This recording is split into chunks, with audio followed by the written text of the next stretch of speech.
నమస్తే అండి. నమస్తే. ఈరోజు అంబటి రాంబాబు గారు మాట్లాడుతూ నారా లోకేష్ గారు రాష్ట్రంలో డెవలప్మెంట్ పక్కన పెట్టి ముఖ్యమంత్రి స్థానం కోసం ఎగబడి పనిచేస్తూ ఉన్నాడు అని చెప్పి పెద్ద ఎత్తున ఆయన ఆరోపణలు చేస్తూ ఉన్నారు. అసలు అంబటి గారి కామెంట్స్ని ఎలా చూస్తారు? అంబటి గారి కామెంట్స్ని అంబటి గారు జగన్మోహన్ రెడ్డి హయాంలో మినిస్టర్ చేసినప్పుడు ఆయన పోలవరం గురించి నాకేం తెలుసులేండి, జరిగింది ఇంతకుముందే జరిగింది, ఏదో మాట్లాడింది అయిపోయింది అని మాట్లాడిన వ్యక్తి కనీసం తన మంత్రి పదవి ఏంటో అసలు తనకి తెలియని స్థితిలో ఉన్నాడు అంబటి రాంబాబు. అట్లాంటి అంబటి రాంబాబు లోకేష్ గారి గురించి మాట్లాడడం చాలా విడ్డూరంగా ఉంది. లోకేష్ గారు ముఖ్యమంత్రి పదవి కోసం ఆశపడుతూ రాష్ట్రాన్ని వెనకంజల అభివృద్ధిని కుంటుపడుస్తున్నారా? మీ హయాంలో జగన్మోహన్ రెడ్డి హయాంలో మినిస్టర్లందరికీ ఏమొచ్చిందండి? బూతులు మాట్లాడడం తప్ప సజ్జల రామకృష్ణారెడ్డి రాసి ఇచ్చిన స్క్రిప్ట్లు చదివారు తప్ప అసలు మీ పదవుల్లో మీరు ఉన్నారు, ఎవరు ఏం చేయాలనేది మీకు ఎవరికైనా అవగాహన ఉందా? ఇవాళ లోకేష్ గారి నుంచి మేము చెప్పగలం ఆయన ఏం చేశారు ఏంటని. మీరు నిలబడి మా ప్రశ్నలకి సమాధానం మీరు చెప్పగలరా? మీకు ఆ దమ్ము లేదు, ధైర్యం లేదు. మేము చెప్తున్నాం వినండి. లోకేష్ గారు స్కూల్స్లో రిఫార్మ్స్ తీసుకొచ్చారు. అనేక రకాలుగా పిల్లలకి నిన్నగాక మొన్న అమ్మకి వందనం 15,000 రూపాయలు ఇంట్లో ఎంతమంది ఉంటే అంతమందికి. మీ హయాంలో మీరేం చేశారు? ఇంటికి 2 చొప్పున ఇస్తామని ఒకళ్ళకు కూడా ఇవ్వలేని ఘనత మీ జగన్మోహన్ రెడ్డిది. అదే ఇవాళ విద్యాశాఖ మంత్రిగా ఉన్న లోకేష్ గారు దాన్ని ఎంత సమర్థవంతంగా చూశారో మీకు తెలుసు ఆ విషయం. కానీ ఒప్పుకుంటే మేము ఎక్కడ సన్నాసులం అయిపోతామోనని ఆ మాటని పక్కకు పెట్టేశారు. అది ఒక విషయం. తర్వాత స్కూల్స్లో పిల్లలకి అనేక రకాలైన సోషల్ యాక్టివిటీస్లో పిల్లలు యాక్టివ్గా పనిచేసేందుకు మన పుస్తకాల కంటే కూడా మనకి మాటల రూపేణా పాటల రూపేణా పిల్లల్ని యాక్టివ్ చేయడం, బుక్స్ కంటే కూడా వాటి ద్వారా పిల్లల్ని డెవలప్ చేయాలనే ఆశయంతో లోకేష్ గారు అనేక రిఫార్మ్స్ తీసుకొచ్చారు. వాటిల్లో పిల్లలకి మంచి యూనిఫామ్ ఇచ్చారు. మీరు మీ హయాంలో ఎట్లాంటివి ఇచ్చారండి? నాసిరకం యూనిఫామ్స్ మీరు సరఫరా చేశారు.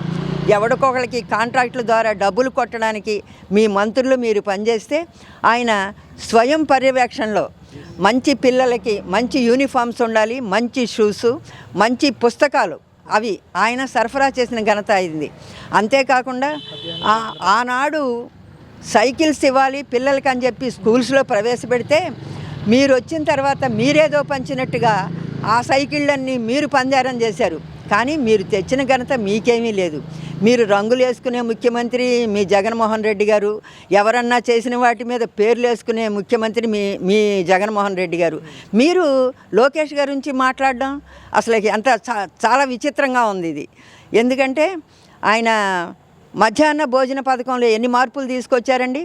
ఇవాళ ఏ స్కూల్కి వెళ్ళినా పిల్లలు మీ హయాంలో పిల్లల్ని మధ్యాహ్న భోజన పథకంలో అసలు అన్నాలు మానేసి ఇంటికాడి నుంచి పాపం స్కూల్లో పిల్లలకి అన్నాలు పంపించారు తల్లిదండ్రులు. చాలా అవస్థలు పడ్డారు. ఇవాళ ఆ స్కూల్లో అసలు ఎవరు పనిచేసిన వాళ్ళు కూడా ఇళ్ళకాడి నుంచి ఎవరు భోజనం తెచ్చుకునే అవసరం లేకుండా చక్కటి భోజనం. ఆఖరికి ఒక పేదవాడి ఇంట్లో కూడా అంత రుచికరమైన భోజనం దొరకదు. కానీ పిల్లలు ఆహ్లాదంగా దాన్ని ఆస్వాదిస్తున్నారు. దానికి మీరు అభినందించండి, ఆనందపడండి, ఈర్ష్య పడకూడదు. ఎందుకనంటే మనం చేయలేని పని వేరేవాడు చేశాడు. రాష్ట్రం ముఖ్యమన్నారు కదా జగన్మోహన్ రెడ్డి గారు. మీరు రాష్ట్రంలో ప్రజలు ముఖ్యం, పేదవాడిని అందరినీ నేను బాగా ఉన్నతులుగా చేయాలి, నవరత్నాలు తెస్తాను, అందరికీ నెత్తి మీద కిరీటాలు పెడతానన్నావు. అవి ఏమీ చేయలేకపోతే నీ పక్కవాడు చేస్తే నీ రాష్ట్రంలో ప్రజలు ఆనందంగా ఉన్నారు. ఆనందపడు. నేను చేయలేని పనిని వాళ్ళు చేశారు, నా మంత్రులు బూతులు తప్ప మాట్లాడడం చేత కాలేదని అవి మానేసి మీరందరూ లోకేష్ని ముఖ్యమంత్రిగా పోటీ పడుతున్నారా? ముఖ్యమంత్రి పదవికి వన్ని తేవడం కోసం చంద్రబాబు గారికి సపోర్టుగా పవన్ కళ్యాణ్ గారు, లోకేష్ గారు ఇద్దరు కూడా 2 కళ్ళలాగా పనిచేస్తున్నారు. చంద్రబాబుని ఎక్కడా చిన్నతనం చేయకుండా ఆయనకున్న పరిజ్ఞానంలో మాకు చాలా తక్కువ ఉంది. ఆయనే ముఖ్యమంత్రిగా ఉండాలి, ఆయన అదుపజ్ఞంలో మేము ఉంటాం, ఆయన కనుసన్నల్లో మేము పనిచేస్తాం.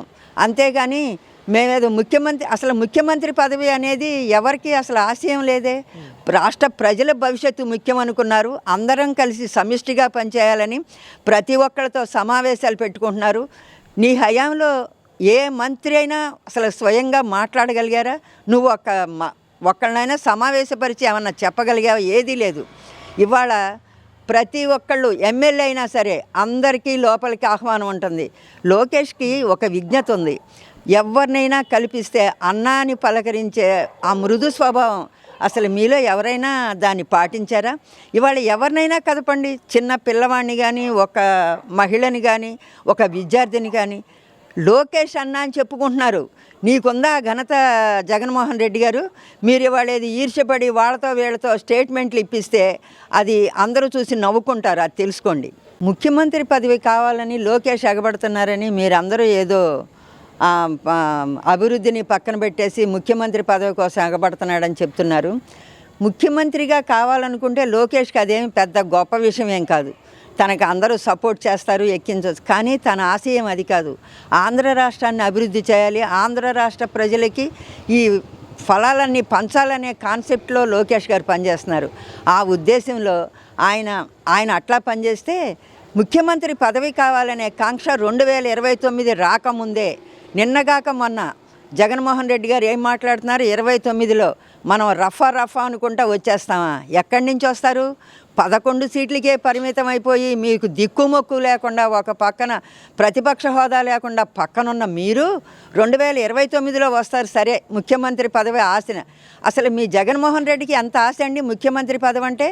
వాళ్ళ నాన్న పావురాలగొట్లో పావురం అయిపోతే ఈయనకి ఆయన అవయవాలు కూడా ఏ భాగమో తెలియకుండా ఒక భాగం తెచ్చి ఒక బాక్సులో పెట్టుకొని ఎమ్మెల్యేలను అందరినీ పిలుచుకొని ఏం మాట్లాడుతున్నాడు ఆయన? సంతకాల సేకరణ.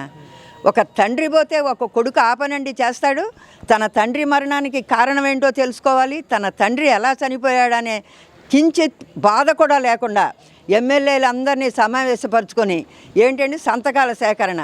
నువ్వు వీధి విహారంగా రోడ్ల మీదకి వచ్చి నువ్వు వీధులమ్మట తిరుగుతూ ఏం మాట్లాడతావు?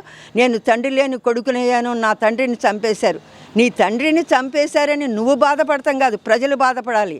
నిన్ను దీవించడం కాకుండా నువ్వు ప్రజలు నెత్తిన చేతులు పెట్టి చివరికి 2019 ఎలక్షన్లో ఆ నెత్తి మీద పెట్టిన చేతులతో రాష్ట్రాన్ని మొత్తానికి చేతులు పెట్టి భస్మాసుర హస్తం వేసావు.